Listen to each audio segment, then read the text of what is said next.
Hi, I'm Karen Rice and welcome to my art channel. I'm going to be painting in this tutorial a teasel in landscape with lots and lots of fun techniques, which I hope you're going to enjoy, and here are all the materials I'm going to use. For a full list of these materials, please see in the description below.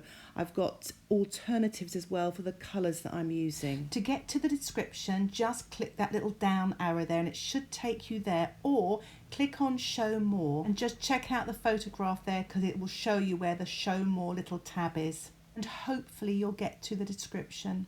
I've also listed my Amazon pages if you'd like to purchase any of the materials that I'm using. So, shall we get started? First thing I'm going to use is my masking fluid. I've already pre-drawn the teasel very roughly. It's very faint, but I'm just going to apply the masking fluid with my mapping pen. But you could use your twig or a very small thin paintbrush, but make sure you put some liquid soap on it before you start using it so it protects the hairs of the brush. But I quite like using a mapping pen. It's good fun to use. It gives me some very fine lines, as you can see here. And the other good thing about the mapping pen is that I can just wipe off the masking fluid afterwards. I quite like using masking fluid, but if you don't want to use masking fluid, you don't have to do this stage. You could actually use some white paint or mix white with a lighter colour at the end of the painting to create these highlights, so don't worry. So I'm going to continue on putting these marks down, as many as I can really, so you've got some lovely highlights later on in the painting.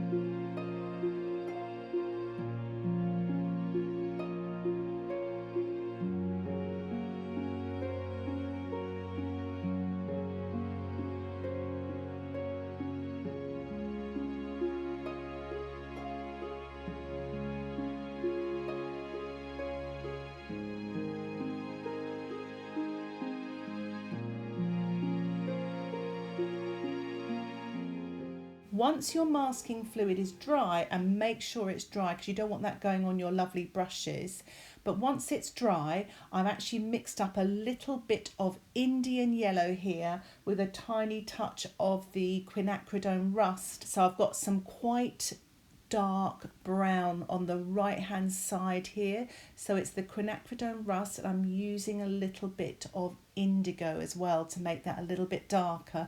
I'm using my size 4 black velvet brush, and I'm just, because it's got a beautiful tip, so it's giving me these lovely spiky bits at the end here. I'm kind of using the paint that I've already put on there as well to pull it out, so you can have lots of fun here. I'm just getting a little bit of the Indian yellow. It's quite an orangey yellow. I'm just dropping that in there. It's creamy because I'm getting it straight on the freshly squeezed paint. I'm just dropping it in randomly, enjoying myself.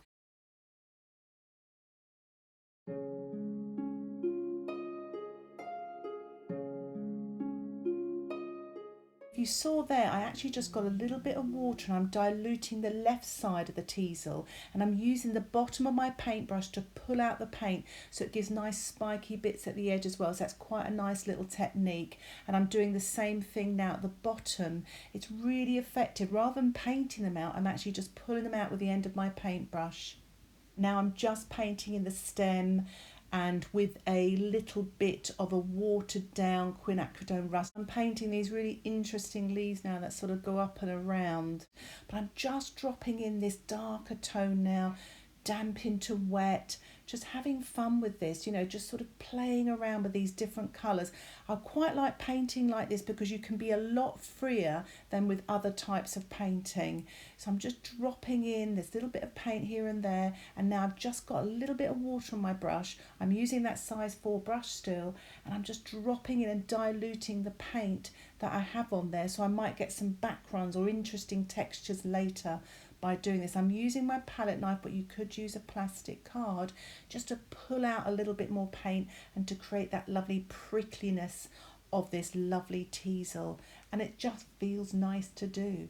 I'm mixing up some colours now for the background. I like to prepare this all in advance because I'm going to be painting everything wet in wet. So I'm using Sap Green and it's by Golden Watercolour, and I've just invested in a few of these, so I'm just trying it out. And what I've found so far is that they're very rich in pigments. You get a lot for your money, but it's early days and I'm just learning about them. I'm using a bit of Indigo and the Sap Green here because I want to make a really nice dark rich colour. So I'm just mixing up a little bit now of the Sap Green with a touch of Cobalt Blue to make a bluey green. So it's all, I'm looking at the background, looking at this reference photograph to think, how can I make these particular colours? I've got a puddle of the Quinacridone rust and just whatever else was in my palette, lots of water, and then a little bit of the Sap Green with the Quinacridone rust. So lots and lots of colours to play with. I am wetting the entire background carefully around this teasel using my size 14 black velvet brush, which of course has got that lovely point so you can really cut into the teasel where all those prickly sharp bits are. So I'm painting the sky first. It's just a very, very pale blue wash, cobalt blue, ultramarine, whatever you fancy. So I'm just painting that first, and I'm going to use a tiny, tiny watered down bit of Naples yellow for a bit of light warmth in the sky towards the horizon. Just mixing up now a little bit of that, a little bit more of that Naples yellow. This is going to be very, very pale, this background, compared to the teasel, which is going to be dark and coming forward. I just want to put this pale, beautiful background on. So I'm actually just putting on that Quinacridone rust that's got a little bit of the Paynes grey in there just to take off the warmth a little bit, and it's all wet into wet. And don't worry about any rules here or anything like that. Just have fun, play around, see what happens. So I'm just putting a bit of that Sap Green now in the foreground, putting, you know, really loading my brush, really painting that on and coming right next to the teasel and the stem. Don't worry, because it's going to be darker, so that's going to come forward. I wanted to put some darker greens in the foreground just to pull the foreground forwards. So I'm mixing up the Sap Green with the Quinacridone rust, touch of Paynes grey, just to make it darker, slightly thicker, so it really sort of comes forward. So I'm giving it a good tilt now, just letting things happen. And I really love the art of a good tilt, because you can really transform your paintings this way. This was an exciting bit of the painting. You can see it's very wet, and I'm using creamy paint to paint damp into wet. So you've got this really interesting effect where the paint sort of claws up a little bit, and they almost look like branches. And I'm using my size 4 brush, and I'm using Sap Green and Paynes grey to get this lovely cool dark green. And it's such fun to do, and it's just lovely the way the paint just moves on this lovely smooth paper. I'm just using this dark green here, and I'm just painting now wet into wet. I've watered it down a little bit just to put a little bit more detail on the left hand side. You don't have to, I'm just trying things out. I'm using the size 4 brush here just so I don't put too much paint on, and I'm making smaller marks because they're kind of in the sort of middle distance going into the distance, so the marks are smaller and slightly paler. I'm just going to sprinkle on some sea salt now just in the foreground. The paint is quite damp, it's not too wet.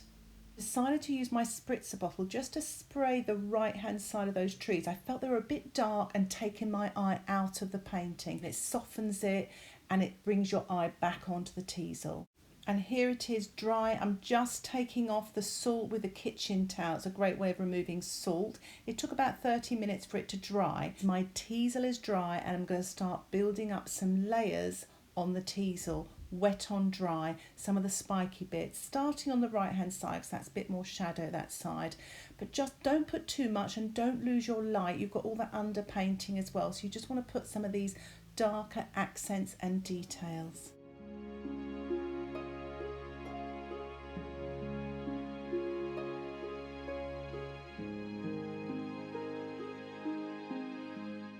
If you'd like to see more of my water pot palette and colour mixing and longer, more informed videos, why not think about joining my channel membership? Just click the join button for more details, or contact me in the comments section if you have any questions.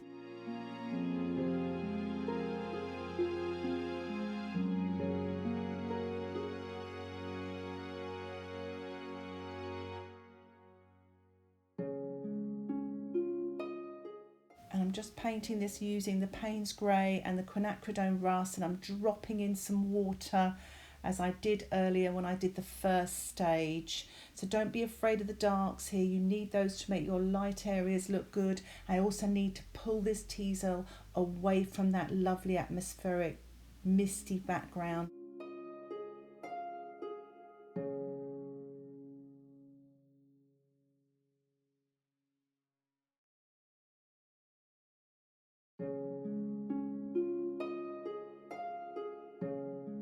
And what I'm going to do now is take off the masking fluid with my framing tape.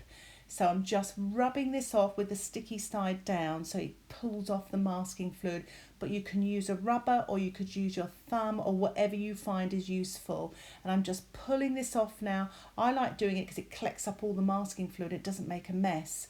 So it really does take it off nicely as well. Just want to soften some of those whites that the masking fluid has revealed, just to soften them back a bit, otherwise it looks a bit harsh, and it can be like that with masking fluid.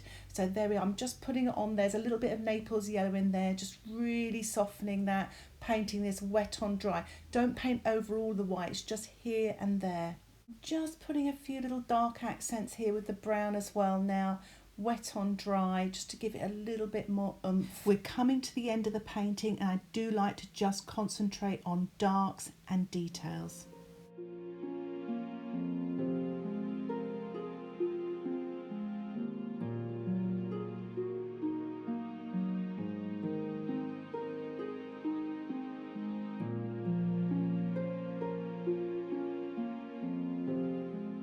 So I'm just mixing up a dark green here, the sap green, and the brown, the Quinacridone rust, and a little bit of Paynes grey as well, nice and dark green. I'm spattering the foreground. You don't have to do this, but it's just such good fun. I'm just removing the framing tape now to reveal this lovely white border. It just looks so clean, and it just finishes off the painting nicely. So it's really nice, and it also gives you an opportunity to look and assess to see if you need to do any more work. And I think I might have another little spatter. It's a good way of cleaning your palettes as well. So I'm just sort of randomly putting it all over this foreground to give it some wonderful texture. And I'm using the bottom of my paintbrush now just to pull up some of those little droplets to make them sort of create some stems and more details. And I quite like that effect, and it's fun to do. So I'm really enjoying this painting today. Well, I think I'll definitely leave it there for now. I hope you've enjoyed this demonstration with all the lovely techniques, with the spattering and the masking fluid and the wet in wet washes, the lifting off. If you've got any questions or comments, please put them in the comment section below this video. I would love to hear from you. And if you'd like to get updates of my latest videos, please subscribe to my YouTube channel. Thanks again for watching. Happy painting. Bye for now.